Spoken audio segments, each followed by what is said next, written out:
नमस्कार दोस्तों, Piyush Goyal, company secretary from Jaipur. और दोस्तों, आज हम देखने वाले हैं, अगर आप एक कंपनी रन कर रहे हैं, whether it's a private limited company और पब्लिक लिमिटेड कंपनी या लिस्टेड कंपनी, तो इंटरनल ऑडिट किन कंपनीज को मैंडेटरी है कराना। क्या आपकी कंपनी इंटरनल ऑडिट के प्रोविजंस का नॉन कंप्लायंस तो नहीं कर रही, क्योंकि इसी वजह से आपको एक हैवी पेनल्टी जो है फेस करनी पड़ सकती है due to this non compliance. तो ये देखना बहुत ज़रूरी है कि आपकी कंपनी इन कंप्लायंसेस को पूरा कर रही है या नहीं कर रही, किन कंपनीज पर इंटरनल ऑडिट मैंडेटरीली एप्लीकेबल है। तो we will check out this provisions about the internal audit in this video, right. तो चलिए स्टार्ट करते हैं। तो सेक्शन 138 है of the companies act 2013 mandates करता है specific companies appoint an internal auditor. This includes listed companies, unlisted public companies and with paid up capital of 50 crore or more, those with turnover of 200 crore or higher, as well as the private companies meeting similar financial thresholds. तो internal auditor must be a chartered accountant, cost accountant or any other professional as approved by the board, may or may not be an employee of company। ठीक है। तो statutory auditor जो है can not serve as internal auditor. Statutory auditor होता है वो as internal auditor work नहीं कर सकता।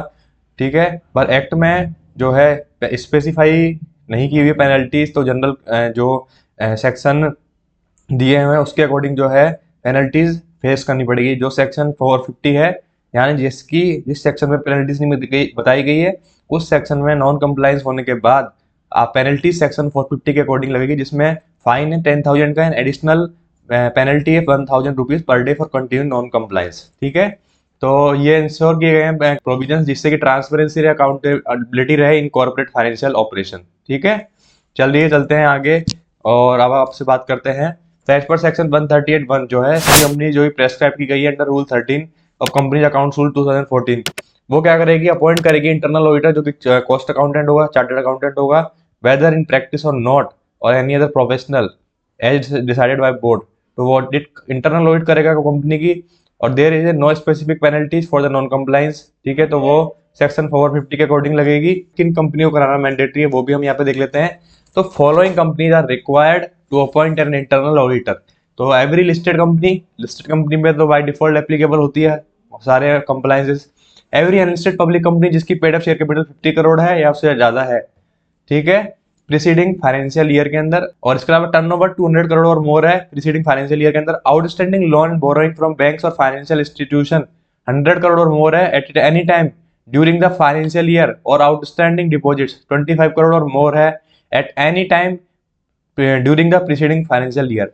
और यहाँ पर इवन जो इंटरनल ऑडिट है वो प्राइवेट कंपनीज पर भी एप्लीकेबल है अगर टर्नओवर 200 करोड़ या उससे ज्यादा है प्रीसीडिंग फाइनेंशियल ईयर में, outstanding loan borrowing from banks और पब्लिक फाइनेंशियल इंस्टीट्यूशन 100 करोड़ और मोर है at any time during the preceding financial year. Turnover का मतलब क्या है, ग्रॉस अमाउंट और revenue recognise in the profit and loss account from the sale of supply of goods और services.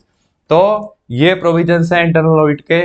आप भी चेक कर लीजिए कि आपके प्राइवेट लिमिटेड कंपनी हो, पब्लिक लिमिटेड कंपनी हो, तो उसमें नॉन कंप्लायंस तो नहीं हो रहा है इन प्रोविजंस का, क्योंकि पेनल्टीज बहुत हैवी है और एक नॉन कंप्लायंस की वजह से जो है बाकी नॉन कंप्लायंस पकड़ में आते हैं। तो इसलिए आपको ये ध्यान रखना है प्रॉपर प्रोविजंस का कंप्लायंस रेगुलरली हो, जिससे कि आपको पेनल्टीज फेस ना करनी पड़ेगी। I hope this video is very helpful for understanding about the internal audit applicability on the company and how to conduct the internal audit. I will introduce or I will upload the video of internal audit in parts. You can watch this video and understand about the internal audit provisions. Thank you guys for watching this video.